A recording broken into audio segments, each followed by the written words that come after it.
오늘 설교 제목을 하나님께 화나셨습니까? 라고 한번 잡아봤어요.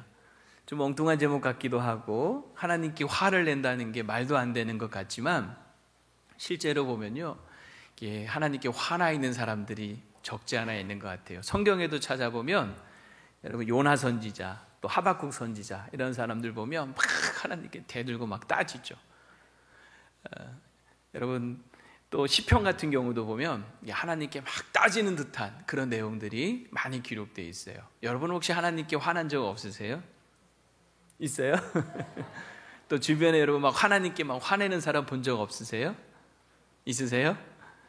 저는 본 적이 있어요. 물론 직접 본 건 아니고 어떤 목사님 이야기 간증을 들으면서 봤는데, 다드림교회 김병년이라는 목사님 이야기입니다. 최근에 이 새롭게 하소서 CBS 그 간증 프로에도 나오셨더만요. 근데 이분이 참 정말 그 사연이 들어보면 너무나 안타까운 사연이 있습니다.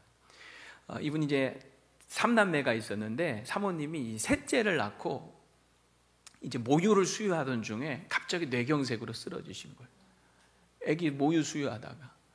그런데 그대로 쓰러진 채 지금까지도 못 일어나고 계시대요. 그 혼수 상태에 빠지면서 그리고 전신마비 상태로 지금까지 그러고 이제 계시는 거예요. 그때 이제 사모님이 35살이었고 목사님이 40살이었답니다. 그리고 교회를 개척한 지 한 달 정도 지난 그런 시점이었대요. 그러니까 그런 일이 있고 나니까 정말 삶이 다 무너지는 것 같고, 그 하나님에 대한 그 품었던 그 꿈들이 다 물거품처럼 사라지는 것 같더라는 거죠. 그때 이분의 그 심정은 어떤 심정이었냐면, 그분이 간증 중에 이렇게 얘기하시더라고요. 눈이 시뻘개지도록 분노의 눈물을 흘렸다. 울다 지치면 남은 힘을 다 모아 하나님께 삿대질을 했다. 하나님, 일 좀 똑바로 하세요 하면서 하나님께 막 삿대질을 했다네. 그렇다고 이분이 낙심만 하고 있을 수는 없잖아요. 하나님께 매달릴 수밖에 없죠. 하나님, 아내 좀 고쳐주세요. 그러면서 작전 기도를 그렇게 많이 하셨대요. 한 번은 또 40일 철야 작전 기도를 하는데 이제 꼼짝당살 못하는 거죠. 전신마비 상태니까. 그 사모님을 모시고 휠체어 태우고 이제 교회 강대상에 모시고 올라가서 밤새 기도하는 거예요. 근데 33일째 되던 날 이제 온 몸이 마비되어 있으니까 그 사모님 다리 위에 전기 찜질기를 올려놓고 이렇게 기도하다가 너무 피곤하니까 깜빡 잠이 들었대요. 근데 얼마나 잤는지 모르겠는데 사모님을 이렇게 다리를 만지는데 갑자기 물컹하더라는 거예요. 깜짝 놀라서 일어나 보니까 이 전기 찜질기가 불량이었던지 그만 불이 나가지고, 그 사모님도 이게 마비되어 있는 상태니까 고통을 못 느꼈는지 말을 못 하셨겠죠. 일어나 보니까 다리가 타 있더라는 거예요. 그래서 병원에 갔더니 의사가 단도직입적으로 얘기하더래요. 다리 잘라야 합니다. 그 상황에 그때 그 심정을 이 목사님이 또 이렇게 얘기를 하더라고요. 의사가 단도직입적으로 다리를 절단해야 한다는 진단을 내렸다. 하나님께 손가락을 치켜들고 악을 쓰고 울며 대들었다. 하나님, 나 좀 그만 때려. 내가 뭘 잘못했는데, 나 하라고 하는 대로 다 했잖아. 왜 나만 때려? 하나님께 그렇게 막 따졌대요. 그러면서 아니 하나님, 작은 신음소리도 잘 들으신다면서요. 이건 큰 소리요, 큰 소리. 제발 귓구멍이 있거들랑 똑바로 들어요. 막 악에 바치니까 막 하나님이고 뭐고 꼴도 보기 싫대. 그러면서 막 하나님께 따졌대요. 그 소설가 박완서 선생 이야기도 있습니다. 이분이 5남매가 있었는데 그 중에 이제 아들이 하나였대요. 외동아들. 근데 이 외동아들을 잃었답니다. 그리고 나서 정말 그 가슴을 쥐어 뜯으면서 그 아들의 이름을 목청껏 부르며 통곡하면서 하나님께 그렇게 얘기했대요. 하나님도 정말 너무하십니다. 이 아이는 이 세상에 태어난 지 25년 5개월밖에 안 됐습니다. 그러니까 26살 젊은 나이에 데려가신 거죠. 걔는 또 앞으로 할 일이 많은 젊은 의사였습니다. 그런 아이를 데려가시다니요. 하나님, 당신도 실수하시는군요. 그럼 하나님도 아니지요. 그러면서 이 견딜 수 없는 고통을 안겨준 그 하나님을 증오하기 시작했대요. 그러면서 이분 그 글에 보면 그저 만만한 건 신이었다, 온종일 신을 죽였다, 죽이고 또 죽이고 100번 고쳐 죽여도 죽일 여지가 남아있는 신, 증오의 마지막 극치인 살의, 내 살의를 위해서 또 신은 있어야 했다. 그러니까 하나님을 죽이고 또 죽이고 그 분노를 넘어 증오를 넘어 살리를 느끼며 하나님을 죽이고 또 죽였다. 어떤 장로님 이야기도 있습니다. 자신이 경영하는 공장에 불이 났대요. 밤새 불타는 그 공장을 지켜보다가 결국 잿더미로 변한 그 공장을 뒤로 한 채 얼마나 낙심이 됐겠어요. 새벽 5시가 되어서 교회당에 와서 예배를 드리려고 앉았는데 첫 찬양이 뭐였냐면 실수가 없으신 하나님이었답니다. 실수. 근데 순간 부하가 확 치밀어 오르더래요. 하나님은 실수하지 않으신다고? 그럼 왜 나한테 이런 일이 생기는데? 하나님 전능하시다고? 뭐가 전능해? 이런 거 하나 막아주지 못하시면서 하나님이 공평하시다고? 뭐가 공평해? 내가 그토록 충성하고 헌신했는데 이렇게 나를 푸대접하시면서. 그러니까 그 실수가 없으신 하나님 그 찬양을 부르는데 자기는 따라 부를 수가 없더래요. 여러분 오늘 본문에도 보면 화가 잔뜩 나 있는 한 사람이 등장을 하죠. 유명한 예수님의 탕자 비유입니다. 탕자가 돌아온 거예요. 아버지 너무 기뻐서 잔치를 벌이죠. 동네 사람 다 불러놓고 풍악을 울리며 마침 밭에 나가서 일하다가 돌아온 큰아들이 집안에 막 풍악 소리가 울리고 사람들 웃음소리가 들리니까 종을 불러서 무슨 일인가 묻습니다. 그랬더니 당신 동생이 지금 돌아와서 지금 잔치를 벌이고 있다. 근데 그 얘기를 듣는 순간 이 첫째 그 아들 큰 형은 막 갑자기 부하가 확 치밀어 오르는 거예요. 그리고 오늘 본문에 보면 집 안으로 안 들어갑니다. 왜? 집 안에 들어가면 누가 있어요? 동생이 있는 거지. 지금 동생 꼴 보고 싶지 않은 거예요. 그래서 집 밖에 그냥 버티고 있는 거예요. 안 들어가겠다 이거죠. 왜 이렇게 이 큰아들이 화가 났을까? 그 분석을 해보면 이제 화 날만도 할 것 같아요. 왜냐하면 첫째, 아버지 마음을 이해하지 못하겠는 거예요. 아버지가 하시는 일을 이해 못하겠는 거예요. 집 나가서 재산 다 날리고 거지가 돼서 돌아온 그 아들, 뭐가 이쁩니까? 뭘 잘한 게 있습니까? 몽둥이 들고 쫓아내도 모자랄 판에 잔치를 벌여줘? 막 부하가 치미는 거죠. 화를 내야 할 판에 화를 내지 않는 아버지를 보면서 막 화가 나는 거예요. 우리도 가끔 그럴 때 있지 않아요? 하나님이 하시는 일이 다 마음에 드세요? 네? 우리도 막 그럴 때 있지 않나요? 혹시 하나님이 이 세상을 주관하시고 다스리신다고 하는데 하나님 도대체 뭐 하시는 겁니까? 일 좀 하나님 똑바로 하시면 안 됩니까? 왜 이런 일들이 생기는데요? 하나님 왜 저런 사람은 가만히 놔두는데요? 하나님 정말 이게 뭡니까? 왜 세상이 이 지경입니까? 때로는 정말 하나님이 하시는 그 일들이 이해가 안 될 때 막 하나님께 막 화가 날 때가 있는 거죠. 두 번째는 이 동생을 받아들일 수가 없겠는 거예요. 창녀랑 아버지 재산 다 말아먹은 이 동생. 그런데 지금은 뻔뻔하게 돌아와서 지금 아버지 그 잔치에 참여하고 있는 거죠. 저놈 때문에 이 지금 형은 고생은 또 자기가 다 했어. 동생 할 일 누가 다 했겠어요 그동안? 자기가 다 한 거예요. 지금도 밭에서 일하다 왔잖아요. 화가 확 나는 거지. 뻔뻔한 자식 이러면서 네가 한 짓을 내가 뻔히 아는데 지금 뻔뻔히 잔치상에 앉아서 음식 먹고 있냐? 막 동생 자체가 용납이 안 되는. 우리도 그럴 때 있지 않나요? 우리가 다 같은 믿음의 공동체 안에 함께 신앙생활을 하고 있지만 누구를 보면 내가 저 인간 어떻게 사는지 뻔히 아는데 야 오늘도 뻔뻔하게 아주 그냥 고상한 척 앉아서 예배 잘 드리고 있네. 이럴 때 여러분 주변을 돌아보시면 안 돼요. 오해받으시면. 저 인간이 나한테 한 짓이 있는데 나 얼마나 힘들게 하고 나한테 얼마나 상처 주고 내가 쟤 때문에 저 사람 저 집사 때문에 내가 지금 정말 얼마나 마음이 속이 상한데 또 보니까 또 막 예배는 혼자 막 은혜 다 받는 것 같아 막.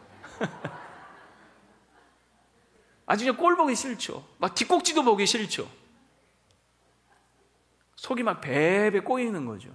하나님 저런 사람, 저 인간 좀 손 좀 안 봐주세요? 막 그런 마음 들 때 없으세요? 없으세요? 예, 없기를 바랍니다. 이제 막 싫은 거예요. 어떤 사람이 막 싫은 거예요. 또 세 번째는 자기 자신이 너무 억울하고 한심해 보이는 거예요. 나는 지금까지 아버지 집에서 말없이 그냥 아버지 시키는 대로 다 해왔잖아요. 그런데 자기한테는 염소 새끼 한 마리 잡아준 적 없는데 동생한테는 살진 송아지를 잡아주는 거죠. 막 갑자기 푸대접 받은 것 같고 막 부당한 대접 받은 것 같고 막 억울한 거예요. 오늘 여러분 29절, 30절이 그거 아닙니까? 아버지께 대답하되 내가 여러 해 아버지를 섬겨 명을 어김이었거늘 내게는 염소 새끼도라도 주어 나와 내 벗으로 즐기 하신 일이 없더니 아버지의 살림을 창녀들과 함께 삼켜버린 이 아들이 돌아오매 이를 위하여 뭘 잡았어요? 살진 송아지를 잡으셨나요? 삐쩍 마른 송아지 아니에요. 병든 송아지도 아니에요. 와, 세상에 무슨 송아지? 나도 그거 갖고 싶다. 나도 살진 송아지 좋아한다고. 그리고 아마 이 큰아들은 그 살진 송아지 누구 거라고 생각했을까요? 당연히 내 거라고 생각해요. 왜? 그 송아지 키우느라고 누가 제일 고생했겠어요? 집 나간 아들이겠어요? 집에서 그 새끼, 그 송아지 염을 주고 똥 치우고 그 누가 한 거예요? 다 자기가 했겠지. 물론 종들이 같이 했겠지만 어쨌든 그래서 이 큰아들 입장에서는 저건 내 거야 라고 생각을 했는데 웬걸 갑자기 그걸 누가 차지한 거예요? 동생이 차지. 아버지가 동생에게 줘버린 거야 그거를. 막 내 거 뺏긴 것 같은 거지. 그러니까 이 마음속에 화가 확 치밀어 오르면서 아버지 일 좀 똑바로 하세요. 이제 뭐 하는 겁니까? 저 내 건데 왜 동생 주세요? 나도 살진 송아지 좋아한다고요. 그래서 이 살진 송아지 때문에 이 큰아들은 더 막 지금 화가 나 있는 거예요. 그러니까 여러분들에게는 그 살진 송아지가 뭡니까? 다 나도 갖고 싶어. 나한테는 안 주고 남한테만 주는 것 같은 거지. 왜 나는 안 주시냐고. 왜 살진 송아지 나도 갖고 싶은데. 근데 이제 이렇게 따지면 정말 큰아들 화 날만 하죠. 그럴 것 같아. 저도 막 이해 같아. 근데 그 아버지가요 이 큰아들의 이야기를 다 듣고 이렇게 얘기하십니다. 31절 32절 같이 읽어볼까요? 시작. 아버지가 이르되 너는 항상 내 것이 다 네 것이로되 이 내 동생은 죽었다가 살아났으며 내가 잃었다가 얻었기로 우리가 즐거워하고 기뻐하는 것이. 그러니까 아버지의 마음이 여기 들어있는 거죠. 아버지가 왜 그렇게 하는지 이 큰아들은 이해 못했지만 여기 그 심정이 있는 거야. 죽었던 아들 살아 돌아온 것 같은 기쁨이 있는 거죠. 그리고 이 동생도 어찌 보면 지금 죽다 살아온 거잖아요. 그러니까 그 동생을 그렇게 하는 것이 마땅하다 아버지는 얘기하는 거예요. 그런데 이거보다 사실 더 중요한 이 큰아들의 마음을 아버지가 달래면서 하신 중요한 포인트가 뭐냐면 31절에 있는 거예요. 그게 뭐냐면 내 것이 다 네 거 아니냐 이거예요. 따라합시다. 내 것이 다 네 거 아니냐. 이미 아버지는 이 큰아들에게 아버지 거 전부를 다 뭐 한 거예요? 다 준 거나 마찬가지예요. 내 것이 다 네 거 아니냐. 그러니까 이 큰아들은 지금 뭐 때문에 속상했어요? 이 살진 송아지. 이 살진 송아지 왜 안 주냐고 지금 열받아 있는데 아버지는 뭐라고 하시냐면 그 살진 송아지가 지금 대수냐? 나는 너에게 이거 다 네 거야. 다 준 거나 마찬가지야. 이 살진 송아지만 그 집에 있었겠어요? 뭐 훨씬 좋은 것들이 얼마나 많아. 이거 다 네 거야. 그거 몰랐어? 난 너한테 다 줬잖아 이미. 이렇게 말씀을 하시는 거죠. 그러니까 이 큰아들이 생각할 때 이 아버지 말씀을 따져보면 푸대접하신 거예요? 아니면 정말 이 큰아들에게 모든 것을 다 주시면서 극진히 대접해 주신 거예요? 네? 푸대접한 거예요? 아직도 푸대접했다고 생각하시는 분이 있으시. 사실은 너무너무 아버지가 풍성하게 다 대접해 준 거죠. 내게 다 네 거야. 자기를 소홀하게 여긴다고 생각했지만 사실 따지고 보면 아버지가 그 아들에게, 큰아들에게 그동안 잘해준 게 훨씬 더 많은 거죠. 송아지 한 마리가 문제가 아니었던 거예요. 그러니까 우리도 그런 것 같아요. 하나님께 가끔 뭐 내가 원하는 그 송아지 한 마리 안 주셔서 서운한 것도 사실이지만 또 때로는 화가 나기도 하지만, 근데 따지고 보면 하나님은 송아지 한 마리가 문제가 아니라 우리를 위해서 다 이미 주신 거예요. 그러니까 서운한 게 어찌 보면 한 가지일지 모르지만 내가 따지고 보면 받은 거는 이건 100가지, 1000가지, 10,000가지 그 이상인 거죠. 그러니까 아버지가 이 큰아들에게 그거를 깨닫게 하기를 원하셨던 것 같아요. 만약에 그냥 큰아들 빨리 달래주려면 아이고 이 녀석아 너 속상했구나, 알았어, 너를 위해서 내가 송아지 한 마리 잡아줄게, 아니 2마리 잡아줄게, 뭐 이럴 수도 있는 거 아니에요? 근데 아버지는 그렇게 달래시는 게 아니라 뭐라고 얘기하시면 정말 본질적인 거를 깨닫기를 원하셨던. 야, 지금 송아지가 문제가 아니야. 나는 너를 위해 아낌없이 다 줬어. 근데 뭘 더 달라고 하니? 이미 다 네 건데. 이렇게 말씀을 하시는. 우리가 오늘 하나님 앞에서 그걸 깨닫고 돌아갔으면 좋겠어요. 우리는 뭔가 자꾸 내가 원하는 그 한 가지, 그것 때문에 막 털어가지고 화나고 있는데 사실 하나님은 우리를 위해서 이미 많은 것들, 많은 은혜를 우리에게 가운데 베푸신 거예요.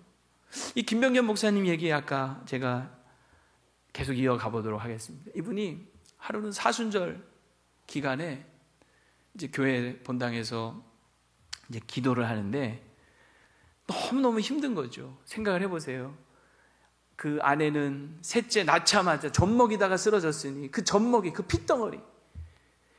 핏덩어리를 비롯해서 3남매를 혼자가 키우고 목회도 해야 되고 개척교회도 해야 되고 얼마나 그 세월이 힘들었겠어요. 그 아내도 돌봐야 되고. 그래서 하나님께 또 이렇게 기도를 했대요. 하나님, 나 너무너무 힘들어요. 그러니까 이분은 기도만 하면 하나님께 그냥 투정부터 나오는 거죠. 근데 그날 그렇게 또 하나님 앞에, 하나님 나 너무 힘들어요, 이렇게 기도하는데 하나님께서 그 기도 가운데 이런 마음을 주시더래요. 성경 구절 하나가 딱 떠오르게 하시는데 로마서 8장 32절, 자기 아들을 아끼지 아니하시고 우리 모든 사람을 위해 내주시니가. 이 말씀이 딱 떠오르면서 마음속에 하나님이 이렇게 얘기하시는 것 같더래요. 난 너한테 아들까지 다 주었다. 난 너한테 아들까지 다 줬다. 그래서 이분이 처음에는 그 하나님의 그 주시는 감동을 듣고 또 따졌대요. 하나님, 나 힘들어 죽겠다는데 그 아들 줬다는 얘기는 왜 하세요? 그 하나님은 동문서답같이 느껴지더라는 거예요. 그러니까 나 힘들어 죽겠다 하면 보통 뭐라고 위로를 하셔야 돼요? 아이고 그래, 얼마나 힘드니, 예? 내가 네 마음 안다, 다 잘 될 거야, 뭐 이런 뭐 위로를 주시든지 뭐 이래야 될 거 아니야. 근데 하나님 뭐라 하셨다고요? 난 너에게 아들까지 다 줬다. 그 처음에는 첫날은 동문서답 하시는 줄 알았대요. 근데 둘째 날도 또 하나님 나 너무 힘들어요. 그럼 하나님이 난 너에게 아들까지 다 줬다. 왜 자꾸 동문서답 하시지? 셋째 날 또 기도하는데 똑같이 그러시대. 난 너에게 아들까지 다 줬다.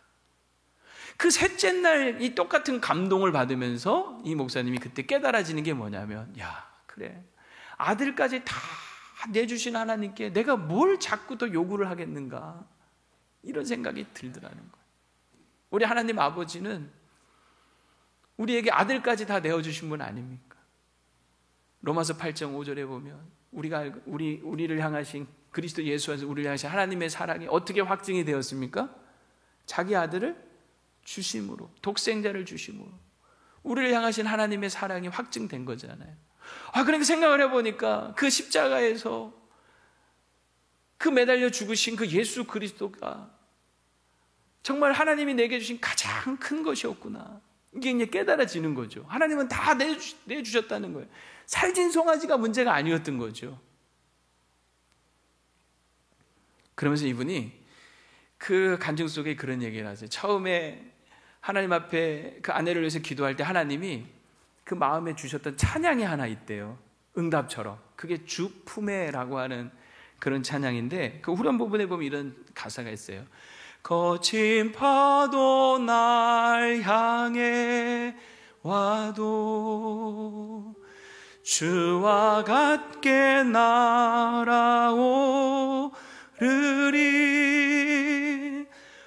폭풍 가운데 나의 영혼 잠잠하게 주를 보리라. 이 찬양을 처음에 그 아내를 위해서 기도할 때 하나님이 이 찬양을 주실 때 나중에 지나고 나니까 이 찬양의 가사가 왜 하나님이 이걸 주셨는지 알겠더라는 거예요. 거친 파도가 날 향해 와도 주와 함께 날아오니 폭풍 속에서도 폭풍 가운데 나의 영혼 잠잠히 주를 바라보리라. 아내는 여전히 지금 꼼짝달싹 못하고 그냥 그대로 누워있어요. 18년째 달라진 게 하나도 없는 거. 그런데 그 흐르는 세월들 속에서 생각해 보면 하나님이 그 핏덩어리를 비롯하여 3남매 다 키울 수 있도록 많은 사람들의 도움의 손길과 응원의 그 손길들, 그 속에서 버티고 견딜 수 있게 해주시고, 필요한 모든 물질적인 그 병원비를 비롯해서 그 많은 후원들을 얻게 하시고, 아내는 여전히 꼼짝 못하고 지금 의식도 없는 상태로 누워있지만 그 속에서도 이분은 지금 고백하는 거예요. 그 폭풍 속에서도 내가 주와 함께 날아오르리. 거친 파도 날 향해 와도 내가 주와 함께 날아오르리. 잠잠히 내가 주를 바라보리. 지금은 정말 그 잠잠히 주를 바라보면서 오히려 주께서 베푸신 그 엄청난 그 은혜와 그 사랑, 하나님의 그 살아계심을 경험하며 많은 이들에게 힘들고 지치고 우울해하는 수많은 사람들에게 위로의 메시지를 전하는 메신저가 되어서 목회도 잘하고 계시고 그러고 계신다.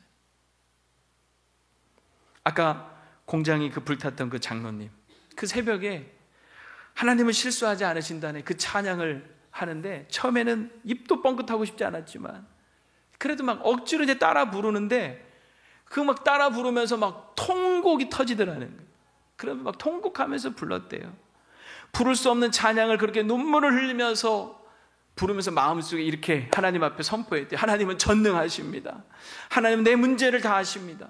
지금은 내가 다 모르지만 하나님께서는 더 좋은 계획을 갖고 계십니다. 하나님은 실수하지 않으십니다. 내가 그것을 믿겠습니다. 그러면서 그 찬양을 부르면서 속으로 선포하며 믿음으로 선포하며 그 찬양을 막 불렀다. 근데 그분 나중에 고백이 뭐냐면 3년 뒤에 그 모든 그 화재 사태를 다 수습을 하고 하나님께서 2배로 더 큰 공장을 지을 수 있도록 은혜를 베풀어 주셨다. 고백. 그 박안서 선생님, 그렇게 1년쯤 지난 뒤에 그때의 심정을 책으로 그분이 쓰셨는데 거기에 그런 내용이 있어요. 어느 날 이분이 아마 캐토릭 신자였던 것 같아요. 그 집안에 이제 십자가가 이렇게 걸려 있는데 우리는 이제 보통 십자가만 있지만 거기 이제 캐토릭은 거기 예수님이 이렇게 십자가 달려 있는 그 형상이 있잖아요. 어느 날 이렇게 그 십자가를 보는데 그 예수님의 그 얼굴 속에 표정이 있더라는 거예요. 표정이 마치 자기에게 생생하게 말을 거는 것처럼 그 표정이 있더라는 거예요. 그 표정이 뭐였냐면, 오냐 실컷 욕하고 죽이고 또 죽이려무나 네가 그럴 수 있으라고 나 여기 있지 않느냐. 자기 그 주님을 향하여 증오하고 죽이고 또 죽이고 100번 고쳐 죽이면서 자기 그 사리가 풀릴 때까지 하나님을 원망하고 화내면서 죽이고 또 죽이고 또 죽였던 그런 자기를 향하여 주님이 말씀하시는 것 같아요. 오냐? 그래, 실컷 욕하고 죽이고 또 죽이려무나 네가 그럴 수 있으라고 나 여기 있지 않느냐. 그분의 그 표정이 너무도 슬프면서도 너그러워 보였다는 거예요. 마치 자신의 슬픔을 같이 슬퍼하시는 거죠. 그리고 자신이 그 분노를 마음껏 쏟아낼 수 있도록 너그러운 표정으로. 그래서 그분이 그 책에 이렇게 얘기해요. 그렇다, 만일 그때 나에게 포악을 부리고 질문을 던질 수 있는 그분조차 안 계셨더라면 나는 어떻게 되었을까? 그래서 지금 그분 이런 고백을 해요. 내가 아직 그 고통을 극복하진 않았지만 그 대신 그 고통과 더불어 살 수 있게는 되었다. 그 고통과 더불어 살 수 있게는 되었다. 생각해보면 그런 것 같아요. 우리 예수님 보면 십자가에서 그 팔을 벌리고 계시는 그 모습이 마치 우리가 화날 때 실컷 주님께 따지라고, 욕하고, 심지어는 죽이라고 팔을 벌리고 계시는 거죠. 그렇게 쏘아붙이고 대들고 따져도 주님은 그 넓은 품으로 그런 우리를 꼭 안아주실 것처럼 팔을 벌리고 계시는 거예요. 실제로 여러분, 오늘 우리가 이 탕자 비유에 보면 둘째 아들이 재산 다 말아먹고 돌아왔을 때 아버지는 어떻게 하죠? 큰 넓은 팔을 벌려 그를 품 안에 콕 안아주시죠. 더럽고 냄새나고 못돼 먹은 그 아들이었지만 그냥 그대로 안아주시는 거예요. 오늘 이제 첫째 아들 보세요. 첫째 아들 집 밖에서 지금 들어오지도 않고 있어요. 근데 아버지는 어떻게 하는지 아세요? 오늘 여러분 28절을 보면 그가 노하여 들어가고자 아니하거늘 이제 밖에서 버티고 있는 거예요. 그랬더니 아버지가 뭐 했어요? 나오신 거예요. 아버지가 나와서 그리고 권하신 거죠. 얘야, 너 왜 이러고 있니? 집에 들어와야지. 여러분, 이 큰아들은 집에 들어갔을까요? 안 들어갔을까요? 들어갔을까요? 안 들어갔을까요? 몰라요. 성경에 답이 없어. 그냥 아버지가 권하는 내용으로만 끝나요. 오늘 32절에 보면 그냥 그렇게 끝나잖아요. 이 내 동생은 죽었다가 살아났으니 내가 잃었다가 얻었기로 우리가 즐거워 기뻐하는 것이 마땅하다 아니라 하고 예수님의 이 비유가 그렇게 끝나요.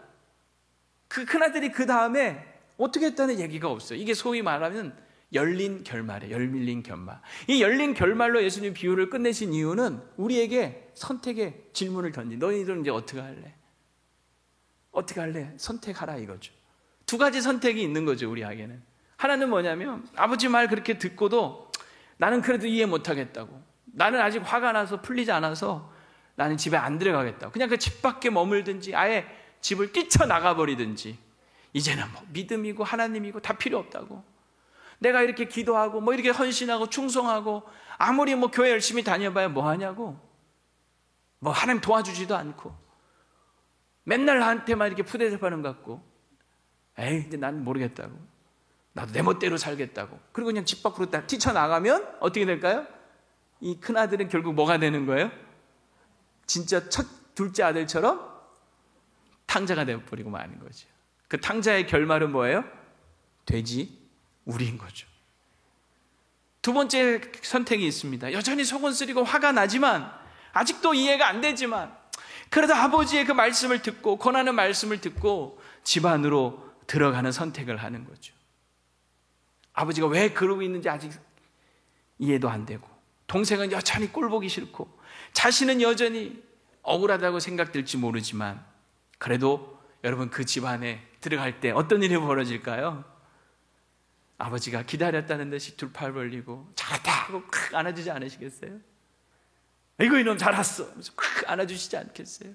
그 아버지 품 안에서 이 큰아들은 마음의 분노와 그 억울함과 그런 것들이 녹아지기 시작하면서, 야 그래 아버지께서 그동안 나한테 얼마나 잘해주셨는데 이 아버지께 다 내 건데, 깨달아지면서 위로와 회복이 일어나지 않겠습니까?